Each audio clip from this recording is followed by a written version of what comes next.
Hello everyone, welcome to our YouTube channel and I am here with another topic, admissibility of the evidence in the court। कि कब कोई भी evidence court में admissible होता है या उसको एक्सेप्ट किया जाता है कोर्ट में। अब ऐसा नहीं है कि जितने भी आप एविडेंस लेके आ रहे हो, कैसे भी एविडेंस लेके आ रहे हो, कोर्ट उन एविडेंसेस को एक्सेप्ट कर ले। कुछ एक स्पेसिफिक एविडेंस ऐसे होते हैं जिनको कोर्ट एक्सेप्ट करता है, कुछ ऐसे एविडेंसेस होते हैं जिनको कोर्ट एक्सेप्ट नहीं करता। तो बात उसी की है कि आज हमने पढ़ना है कि ऐसे वो कौन से एविडेंसेस होते हैं जिनको कोर्ट एक्सेप्ट कर लेता है और ऐसे कौन से एविडेंसेस होते हैं जिनको कोर्ट रिजेक्ट कर देता है। क्यों करता है, किसी भी जो एविडेंस है उसको कोर्ट क्यों एक्सेप्ट करता है या क्यों रिजेक्ट करता है, उसकी रेलेवेंसी के बारे में बात करेंगे, उसके इम्पोर्टेंस के बारे में बात करेंगे। तो पहला ये है कि व्हाट इज़ एडमिसिबल एविडेंस। वो एविडेंस कौन से हैं जो एडमिटेड किए जाते हैं या जिनको कोर्ट एक्सेप्ट कर लेता है। तो admissible evidence is any document, testimony or tangible evidence that is used in the court of law। वो कोई भी डॉक्यूमेंट या टेस्टिमनी हो, कोई भी स्टेटमेंट हो या टेंजिबल एविडेंस, जिनको हम फिजिकल एविडेंस कह सकते हैं। टेंजिबल एविडेंस वो होते हैं जिनको फील कर सकते हैं, जिनको टच करके फील कर सकते हैं, तो वो एविडेंसेस कहलाते हैं टेंजिबल एविडेंस। तो ये सारी चीज़ें एडमिसिबल कहलाती है कोर्ट में अगर ये सारी चीज़ें एक्सेप्टेड हो जाती है कोर्ट में। तो अब कौन कौन से फैक्टर्स हैं जो कि एडमिसिबल एविडेंस के खाते में आते हैं। वो फैक्टर्स जो किसी भी एविडेंस को एडमिसिबल बना देते हैं, एक्सेप्टेड होने के चांसेस ज़्यादा हो जाते हैं अगर उनमें प्रेजेंट हो ये दो चीज़ें, दो फैक्टर्स। पहला क्या है, रिलायबिलिटी, दूसरा है रेलेवेंस। ये दो चीज़ें इतनी ज़्यादा इम्पॉर्टेंट है। अगर कोई एविडेंस रिलायबल है या रेलेवेंट है तो उनको कोर्ट एक्सेप्ट कर लेगा। तो अब ये दोनों टर्म है क्या, थोड़ा अच्छे से समझते हैं। अगर बात करें रिलायबिलिटी की तो उसको हिंदी में कहते हैं विश्वसनीयता, विश्वास करना। अगर वो एविडेंस ऐसा है जो कि एक विश्वास क्रिएट करता है कोर्ट में, तब वो चीज़ रिलायबल हो जाती है। तो पढ़ लेते हैं कि रिलायबिलिटी में है क्या। The testimony object is proven reliable if it's supported by the forensic science technician or an eyewitness testimony by an individual who was at the scene of crime। अब वो कोई भी जो एविडेंस है वो रिलायबल कैसे होगा, रिलायबिलिटी उसमें कैसे आएगी, जब जो ऑब्जेक्ट है या जो टेस्टिमोनी ऑब्जेक्ट है जो कि कुछ स्टेटमेंट दे रहा है, अगर वो रिलायबल प्रूफ तब होगी जब अगर उसको कोई फोरेंसिक साइंस का टेक्नीशियन बोल दे कि हाँ ऐसी चीज़ है और ये इम्पॉर्टेंट है, या कोई आई विटनेस हो जिसने उसे देखा हो और वो ये कहे कि हाँ ये रेलेवेंट है, ये रिलायबल है, मैंने इस चीज़ पे विश्वास है कि ये चीज़ वहाँ पे प्रेजेंट थी, मैंने उसे देखा है। या कोई फोरेंसिक साइंटिस्ट का टेक्नीशियन ये कह दे कि हाँ मैंने एग्जामिनेशन करा है और मुझे इस ऑब्जेक्ट पे विश्वास है कि ये एविडेंस है। या फिर कोई ऐसा पर्सन जो कि क्राइम सीन पे खुद प्रेजेंट था, जैसे कोई पुलिस ऑफिसर, इन्वेस्टिगेशन ऑफिसर, अगर ऐसे कुछ इम्पॉर्टेंट पर्सन अगर ये कहते हैं कि उन्हें उस पर्टिकुलर एविडेंस पे विश्वास है, तब वो चीज़ तब उस चीज़ की रिलायबिलिटी हो जाती है, रिलायबल हो जाती है वो चीज़, विश्वास हो जाता है कोर्ट को कि हाँ ये इम्पॉर्टेंट एविडेंस है, हमें इसे एडमिसिबल करना चाहिए कोर्ट में, या इस केस को सॉल्व करने के लिए इस एविडेंस की मदद लेनी चाहिए क्योंकि ये इम्पॉर्टेंट है।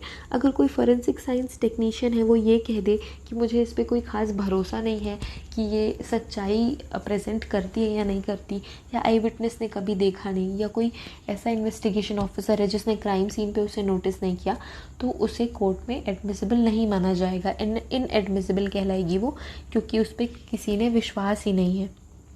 फिर बात करेंगे रेलेवेंस की। रेलेवेंस का हिंदी टर्म होता है प्रासंगिकता, जो कि एक्सप्लेन करना हार्ड है हिंदी में, बट रेलेवेंस का मतलब ये है कि कुछ लेना देना हो उस चीज़ का। अगर हम किसी चीज़ किसी चीज़ कोई टॉपिक बात कर रहे हैं, अगर मैं साइंस का टॉपिक शुरू कर रही हूँ या मैं कुछ साइंस की बातें कर रही हूँ, वहीं पे मेरी फ्रेंड है वो कॉमर्स की स्टूडेंट है, उसने कॉमर्स पढ़ा है, तो वो अचानक से कहीं से भी कुछ कॉमर्स की बातें करती है और वो कहती है कि नहीं नहीं इन दोनों का तो कोई रिलेशन है, बट कोई भी लेना देना है ही नहीं उन दो चीज़ों का, तब हम कहेंगे कि ये इर्रेलेवेंट बात है, ये इर्रेलेवेंट टॉपिक है, कोई लेना देना ही नहीं है। तो जब तक किसी दो ऑब्जेक्ट का या किसी दो एविडेंस का, अगर कोई एविडेंस है जिसका कोई लेना देना ही नहीं है किसी क्राइम सीन से, तो वो कोर्ट में हम कैसे प्रेजेंट कर सकते हैं और वो कोर्ट उसको एक्सेप्ट भी क्यों करेगा, सोचने वाली बात है। इसी वजह से हम उसे कहते हैं कि ये जो एविडेंस है वो इर्रेलेवेंट है, उसका कोई रेलेवेंस नहीं है।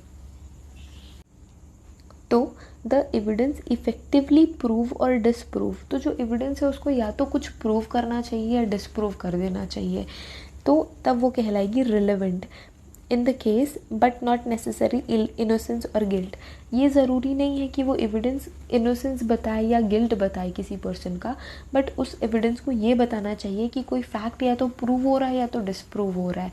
ठीक है, कोई ब्लड एविडेंस है, या तो वो मैच कर रहा है जो अक्यूज्ड पर्सन है उससे, या तो मैच नहीं कर रहा है।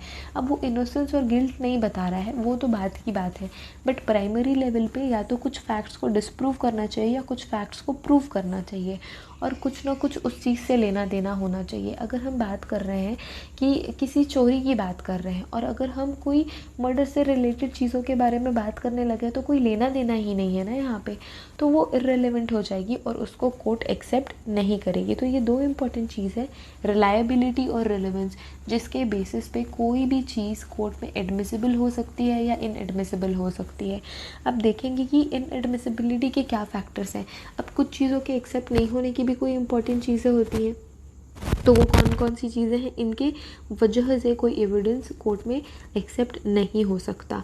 तो वो क्या है, पहला है हेयरसे, हेयरसे की वजह से, हेयरसे एविडेंस अगर वो है, या कोई मिसलीडिंग हो रही है, अनफेयरली प्रेजुडिशियल अगर वो एविडेंस है, प्रिविलेजेस है, प्रिविलेजेस के साथ आता है या कोई प्रिविलेज से बना हुआ कोई एविडेंस है, क्रिमिनल हिस्ट्री और एक्सपर्ट टेस्टिमनी। डिटेल में पढ़ते हैं कि ये होता क्या है। अगर बात करें हेयरसे की, testimony made outside of the court used to prove the truth of the presented idea. A witness testimony must be first handed.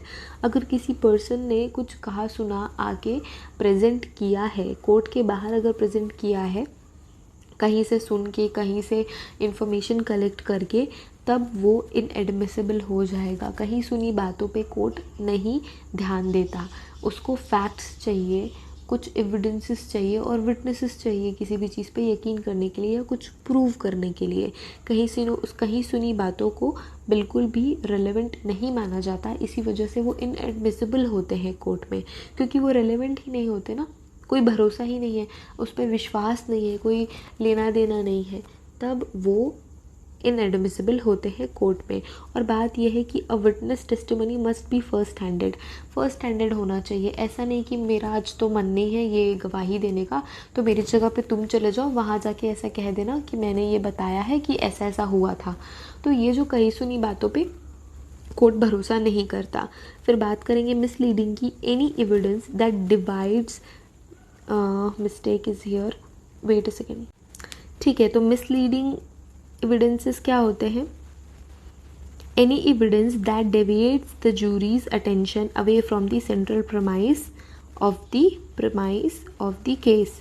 ठीक है, वो सारे एविडेंसेस जो कि केस से हट रहे हैं या जो जूरी है उसको केस से हटा रहे हैं, जो सेंट्रल आइडिया है, जो सेंट्रल पॉइंट है, उससे भटका रहे हैं अगर जूरी को, तब वो कहलाएंगे मिसलीडिंग एविडेंसेस, और वो कोर्ट में इनएडमिसिबल होते हैं, एडमिसिबल नहीं होते हैं, उनको एक्सेप्ट नहीं करता है कोर्ट। ठीक है, फिर बात करेंगे अनफेयरली प्रेजुडिशियल की। तो ये क्या होता है, that evidence, those evidence that arouse the emotional reaction from the jury without providing any appropriate material information.